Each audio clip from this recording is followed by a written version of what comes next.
हमारे देश ने यह दिखाया कि आगे का रास्ता क्या हो सकता है और हमने एक राय बनाई। ऐसी जो चुनौतियां थी, जो वैश्विक चुनौतियां थी, उनका हमने सही तरीके से समाधान किया।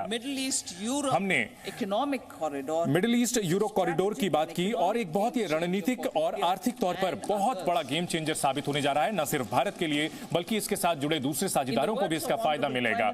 प्रधानमंत्री नरेंद्र मोदी के शब्दों में अगर बात की जाए तो ये जो कॉरिडोर है, मैं उनको कोट करना चाहूंगी, ये विश्व व्यापार का बहुत बड़ा आधार बनने जा रहा है। अगले कई सदियों तक इसे ये काम आएगा और इतिहास हमें याद रखेगा कि हमने भारत की धरती से इसकी शुरुआत की थी।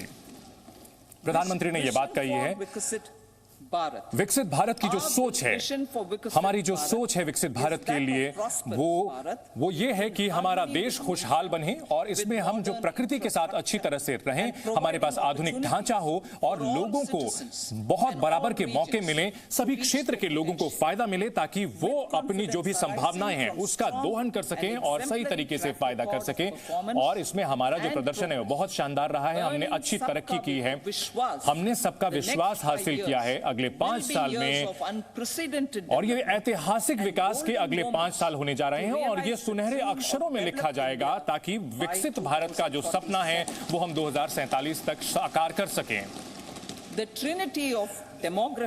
अगर हम बात करें, हमारे पास एक तिकड़ी है जिसमें कि जनसंख्या, लोकतंत्र और सबके प्रयासों की ये तिकड़ी है ताकि हम सभी की उम्मीदों को पूरा कर सकें, सभी की आकांक्षाओं को हम पूरा कर सकें। हमारे प्रधानमंत्री ने स्वतंत्रता दिवस के अवसर पर जो कहा था, हमारे पास चुनौतियों की कोई कमी नहीं है, हमारे पास जो मौके हैं उसकी भी कोई कमी नहीं है और हमारे पास जितने मौके आएंगे हम और ज्यादा, हमारा देश जो है मौके बनाएगा और आसमान ही एकमात्र सीमा है। स्काई इज द लिमिट, प्रधानमंत्री ने कहा। और इसके लिए हम जो रणनीति बना रहे हैं, हमारी सरकार ने जो आर्थिक नीतियां बनाई हैं वो ऐसी है कि जो टिकाऊ वृद्धि दर को, टिकाऊ विकास की ओर आगे बढ़ रहे हैं। इससे लोगों की उत्पादकता बढ़ रही है, लोगों के लिए मौके बढ़ रहे हैं, सभी को इसका मौकों का फायदा मिल रहा है, उनकी अपनी क्षमताओं को बढ़ाने में हम मदद कर रहे हैं और साथ ही साथ हम चाह रहे हैं कि जो संसाधनों का अच्छे तरीके से इस्तेमाल कर सकें ताकि जो है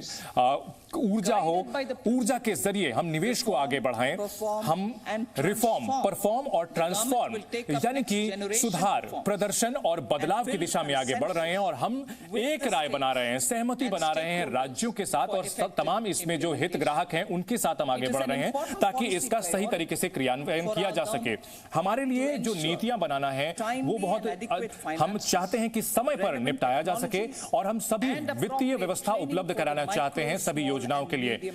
जो छोटे और मध्यम उद्यमी हैं, एमएसएमई हैं, उनको हम सही तरीके से फंड उपलब्ध करा सकें ताकि वो सही तरीके से काम कर सके, वो माहौल बनाए। हम जो नियामक हैं उनको सरल करना चाहते हैं ताकि विकास जो है सही तरीके से आगे बढ़े और इस पॉलिसी का फायदा यही है कि विकास सही तरीके से हो सके। हम पंचामृत जो लक्ष्य है उसके साथ हम जुड़ रहे हैं। हमारी सरकार ये कोशिश कर रही है कि ज्यादा से ज्यादा आर्थिक विकास दर हासिल की जा सके और संसाधनों का अच्छा इस्तेमाल किया जा सके। हम ऊर्जा की सुरक्षा जो है सुनिश्चित करना चाहते हैं, लोगों को ज्यादा से ज्यादा ऊर्जा मिल सके और ताकि वो इसका वहन भी खर्च कर किफायती तरीके से कर सके। हम चाहते हैं कि वित्तीय क्षेत्र जो है वो मजबूत हो, वो वित्तीय क्षेत्र यानी फाइनेंशियल सेक्टर बढ़े, लोगों के स्किल यानी कि उनका कौशल बढ़े और उनको जो नियामक है वो सरल तरीके से ये सुविधाएं उपलब्ध कराएं।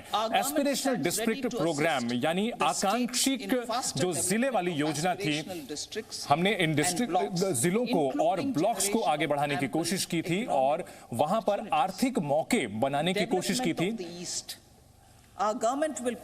हम जो पूर्वी क्षेत्र हैं उसकी तरक्की की ओर आगे बढ़ रहे हैं। हम चाहते हैं कि हमारा जो पूर्वी क्षेत्र है वो बहुत ज्यादा तरक्की करे और हमारे देश के विकास का वो प्रमुख कारक बने। पूर्वी क्षेत्र ये सुनिश्चित हम कर रहे हैं।